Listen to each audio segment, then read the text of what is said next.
प्रधानमंत्री नरेंद्र मोदी के जन्मदिन पर आज तमाम जगहों पर सेवा पखवाड़ा का आयोजन किया जा रहा है। उत्तर प्रदेश सरकार में मंत्री कपिल देव अग्रवाल हमारे साथ मौजूद हैं।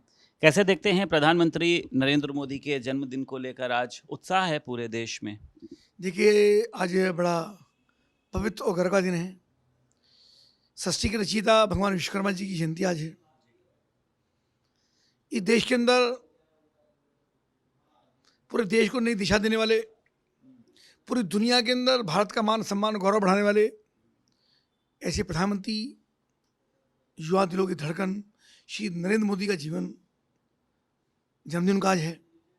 और कैसे उन्होंने कम समय के अंदर लोगों के लिए कल्याणकारी योजनाएं ला करके लोगों के चेहरे पर मुस्कान लाने का काम किया। चाहे पक्के मकान का विषय हो, चाहे आयुष्मान कार्ड का विषय हो, चाहे जनधन के खाते हों, चाहे युवाओं को रोजगार हो, चाहे उद्यम के माध्यम से युवाओं को और उद्यमियों को इंडस्ट्री लगाने के लिए प्रोत्साहित करने का विषय हो, चाहे किसानों का उनका उचित मूल्य दिलवाने का विषय हो, महिलाओं का सम्मान, व्यापारी का सम्मान, उद्यमी का सम्मान और दुनिया के राष्ट्रीय वैश्विक स्तर पर भारत का सम्मान दुनिया के सामने कैसे बढ़े, सामरिक संबंध हमारे कैसे और अधिक मजबूत हों, देश की सीमाएं कैसे सुरक्षित हों, देश की आंतरिक व्यवस्थाएं कैसे ठीक हों, यानी समाज के प्रत्येक क्षेत्र में सैकड़ों विषय पर चर्चा हो सकती है।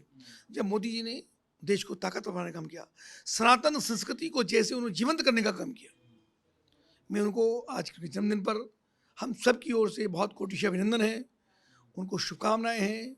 वो स्वस्थ रहें और लंबे समय तक देश का नेतृत्व करते रहें, ऐसी मेरी कामना। के प्रदेश अध्यक्ष हैं शौकत अली, आपने देखा है उन्होंने इतिहास को ही पूरा तोड़ मरोड़ दिया। उन्होंने कहा कि जो सुहेल देव है वो लुटेरा था और जो गाजी है वो जो है इंसाफ पसंद आदमी था। इसको लेकर बड़ा विरोध हो रहा है। सुहेल देव के इसको लेकर आज जो आपकी सहयोगी दल हैं ओम प्रकाश राजभर, वो तमाम जनपदों में प्रदर्शन भी करने जा रहे हैं। तो किस तरीके से देख रहे हैं आप इनको कि जो सुहेल देव थे जिन्होंने युद्ध किया उनको लुटेरा बताना और गाजी को जो है इंसाफ पसंद बताना? देखिए, ये आईएम हो, ये समाजवादी पार्टी हो, ये कांग्रेस हो, कोई ना कोई ऐसा गैर जिम्मेदार बयान देकर के, और तो इनका एजेंडा नहीं है, उद्दोलित लोग कैसे हों, आंदोलन कैसे हो, सड़कों पर कैसे आए, तो उसके कारण से क्या होगा कि भले इनका विरोध भी हो, लेकिन इनके लोगों तो अच्छा लगता है, इनके लोग इकट्ठा होते हैं उसके कारण से। तो अब इनके पास कोई एजेंडा है, न इनको कोई पूछ रहा है, न ये चुनाव जीत करके आ रहे हैं, तो टीआरपी इनकी भी कैसे बढ़े, ये भी सोशल मीडिया पर, समाचार पत्रों में, टेलीविजन पर कैसे आए। तो जो गैर जिम्मेदार टिप्पणी करते हैं उसके कारण से समझी सोची राजनीति और षड्यंत्र के कारण से ऐसे महापुरुषों को बदनाम करने का काम करते हैं। अब सुहेल देव को उसका जीवन क्या जाने, इनको क्या मालूम कि सुहेल देव ने क्या किया। तो मुझको लगता है कि ऐसे लोगों को गैर जिम्मेदार टिप्पणी करती है, इन पर ऐसे लोग कार्रवाई होनी चाहिए। ठीक है, एक सवाल और है आपसे कि बिहार में तेजस्वी यादव अधिकार यात्रा निकाल रहे हैं। आपने देखा पहले राहुल गांधी ने एक यात्रा निकाली, तो वो कह रहे हैं कि 100 से ज़्यादा जो सीटें हैं वो उनको वहाँ पर मिलने वाली है। तेजस्वी यादव जी को भी देखा है, उनकी सरकार भी रही है, कैसा भ्रष्टाचार उनकी सरकारों के अंदर हुआ है, और उनके मित्र कौन हैं। असली बात तो मित्र की होती है ना। तुम गाड़ी जो तुम चला रहे हो, एक गाड़ी तो चूंकि किसान है, तो एक गाड़ी में एक बैल जुटा है, तो दूसरा बैल कौन है, उसकी गाड़ी राहुल गांधी उनके साथ है। तो राहुल गांधी उनके साथ है, उनके साथी मित्र राहुल गांधी हैं। अखिलेश जी वहाँ जाकर थोड़ा ताकत लगा रहे हैं।